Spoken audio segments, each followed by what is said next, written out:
Саламатсыздар ма, құрметті көрермендер, менің есімім Ибрагим Әлинұр. Мен Сәтбаев университетінің киберқауіпсіздік, ақпаратты өңдеу және сақтау кафедрасының 3-ші курс студентімін. Бүгінгі видеода біз TryHackMe платформасындағы Lazy Admin деген ойынның өту барысын талдайтын боламыз. Бұл жұмыс 4 негізгі кезеңнен тұрады. Ол біріншісі reconnaissance, яғни барлау, мақсатты жүйе туралы бастапқы ақпаратты жинау, яғни қандай сервис бар, қандай порттар ашық екенін анықтау.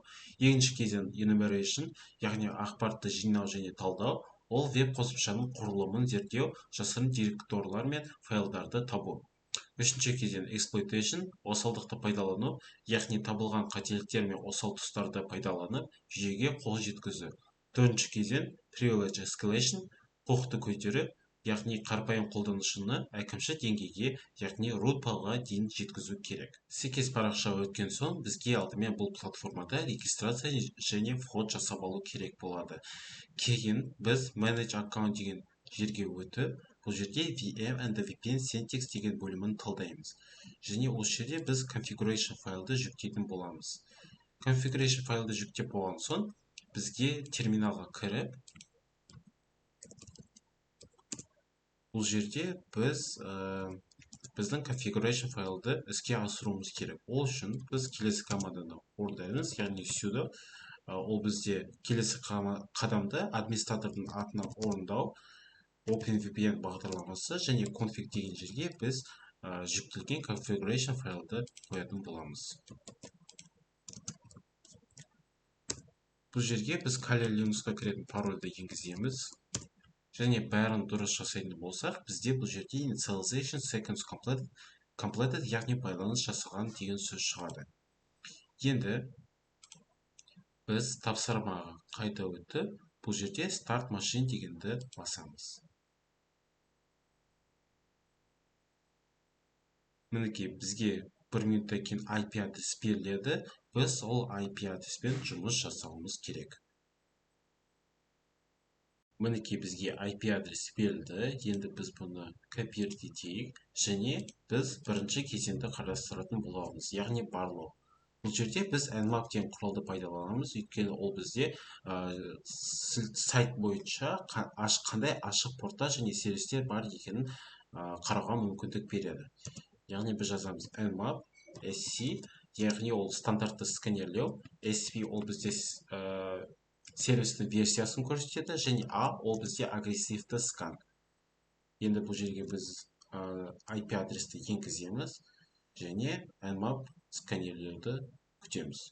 Сканерлеу біткен соң бізде осындай ақпарат шығады. Енді бұл жерде 80-ші портқа қарап тұрсақ, ол бізде берілген IP адрес 80-ші портта жұмыс істеп тұр деген сөз. Енді біз IP адрес бойынша сайтқа өтейік.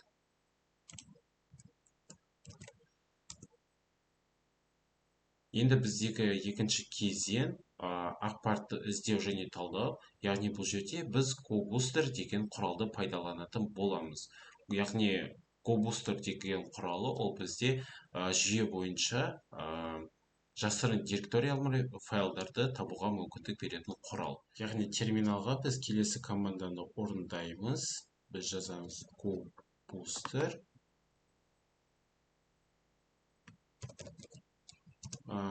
Dir ол бізде директория BoardForce, яғни санау әдісі бойынша біз папкалардың тізімін шығаратын боламыз. U ол бізде URL. URL-ге біз осы сайттың сілтемесін қоямыз. Және world list деген жерге біз келесі файлын жолын қоятын боламыз. Енді enter деген батырманы басамыз. Мінекей қарап тұрсақ, бізде статус 403 деп тұр, яғни бізде ол жүйе біздің сұранысты түсінді, бірақ оны ашуға тыйым салады. 301 ол бізде яғни бізде керекті ақпаратты келесі сілтеме бойынша ашылады, ал 200 ол бізде бәрі дұрыс, бет ашылады және қолжетімді деген мағынаны білдіреді. Енді бұл жерде бізде ең қызықтыратын ол контент. Оны ашу үшін біз бұл жерде Ctrl және тінтуірдің сол жақ батырмасын басу арқылы ашамыз. мінекей қарап тұрсақ бізде осындай бет ашылады. Енді осыған да біз GoBooster құралын пайдаланып көрейік. Яғни біз жазамыз GoBooster, ал URL деген жерге біз бағанағы контент деген сайттың сілтемесін қоямыз. Мінекей байқап тұрсақ бізде тағы да CMS, AS, яғни ол admin section, админ бөлімі. Егер оны ашып алсақ, бізде осындай кіру беті ашылады. Және соған сәйкес бізге логин және парольді тауып алуымыз керек. Егер осы жерде тағы да қарап тұрсақ, бізде ink деген бар, яғни ол бізде include веб-сайттың тұрақты жұмыс істеуіне керекті папкалар және файлдар сақталады. Енді осыны ашып алсақ, бұл жерде біз MySQL Backup деген папканы байқайтын боламыз. Яғни бұл жерде бізде мүмкін логин және парольдар сақталуы мүмкін. Егер оны жүктеп алсақ, мінекей бізде осындай болады. Мінекей бізде мына жерде байқап тұрсақ, админда бізде менеджер деген логин және паспортта бізде осындай хэш құпия сөз берілген. Сәйкесінше біз менеджерді логинға қоямыз. Ал мынау хэш құпия сөзді біз бірден мына жерге қоя салмаймыз. Оны алдымен бізге кері қалпына қайтаруымыз керек. Осы хэш парольді кері қалпына келтіру үшін біз осы сайтқа өтеміз және біздің хэшті қоямыз. Отправить in IT дегенді бассақ, бізде қате деп тұр.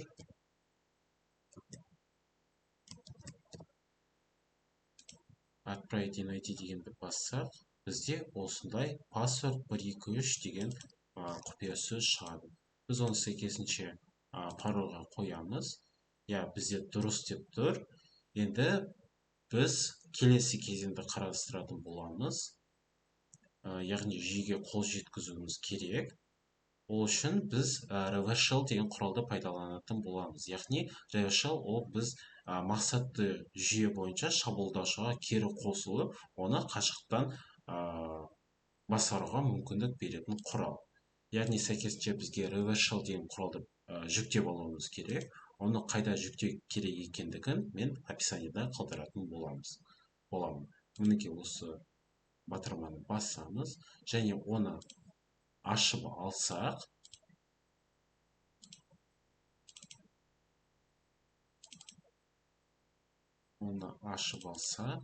бізге бұл жерде IP адрес және портты өзгертуіміз керек. IP адресті білу үшін біз терминалға өтіп IP-A деген команданы орындаймыз. Бұл жерде бізде to0 ол OpenVPN бағдарламасы беретін IP адресті енгізуіміз керек. Яғни осыны. Оны копирлетіп, осы жерге қоямыз. Ал портта біз кез келген бос портты жазамыз. Мен осы портты жазатын боламын. Және бұл жерде сохранить деген батырманы басамыз. Кейін біз бұның атауын және файл типін өзгертуіміз керек. Мен мысалы hi деп қойын, ал формат файлға мен PHTML деп қойын. Өйткені бізде PHP файлдарды кейбір сайттар жүктеуге тыйым салады.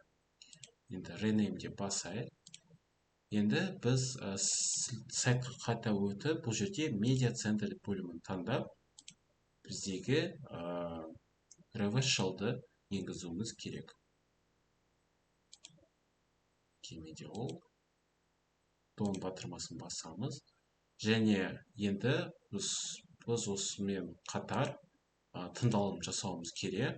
Яғни оған біз netcat құралды пайдаланатын боламыз. Бұл жерде L ол бізде тыңдалым, N no DNS, яғни IP адреспен тікелей жұмыс жасаймыз.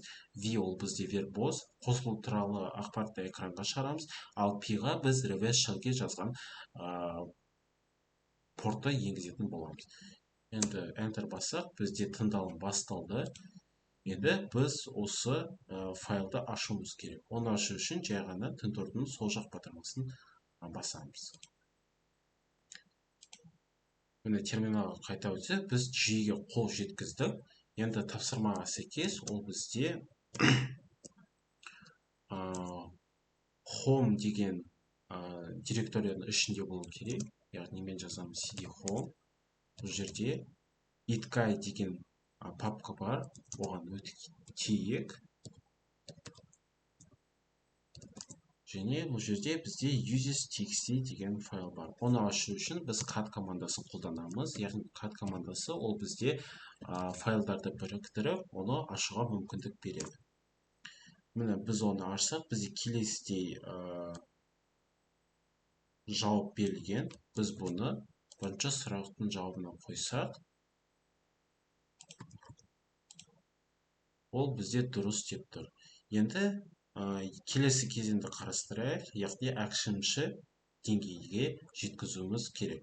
Ол бізде root деген папканың ішінде сақталады.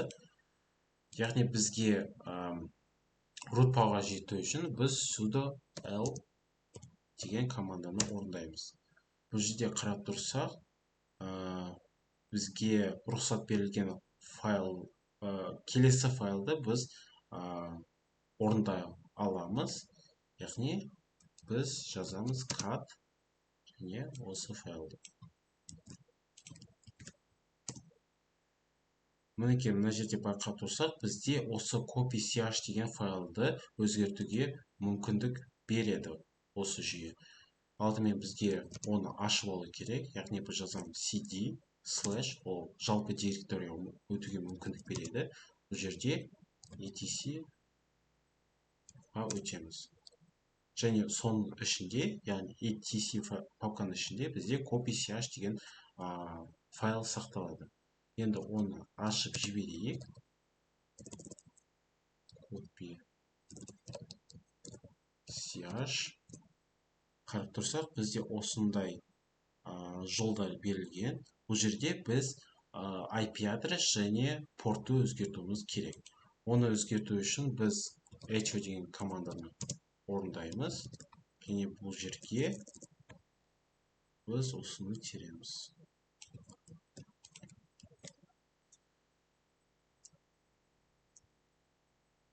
Енді IP адресті ауыстырайық. Бізде осы.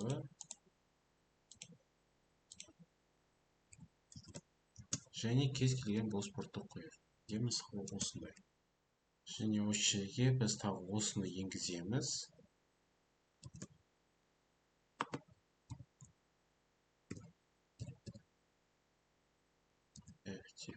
Оны жабып, оны қайта сақтаймызды көрсетеміз. Яғни бізде etc copy.ch деген жолда. Енді бұны іске асырсақ, тағы да copy.ch ашайық. Бізде ол өзгертілді деп байқаймыз, және осыған сәйкес бізге тағы осы порт бойынша тыңдалым жасауымыз керек.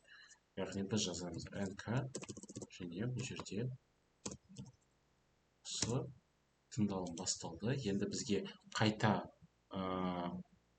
itguy деген директорияға өту керек, және backup файлды іске асыруымыз керек. Яғни біз жазамыз алдымен cd / яғни жалпы директория cd home. Бұл жерде cd itguy.